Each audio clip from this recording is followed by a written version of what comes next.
This is the Lone Crater YouTube. We hope this video helps. You'll start by checking software and the physical path. This isolates echo sources. First, ensure the Ps5 and headset firmware are up to date, then plug the HyperX Cloud Alpha into the controller via 3.5 to test analog sound.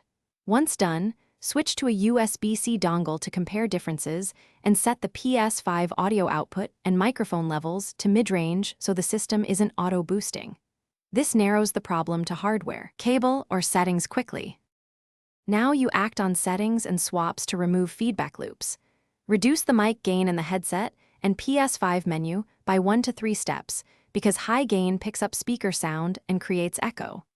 Try another USB port or controller and use a fresh cable to rule out shielding faults.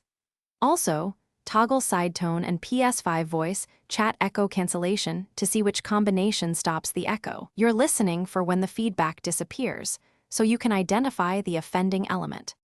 Finish by locking in the working configuration and validating it under real conditions.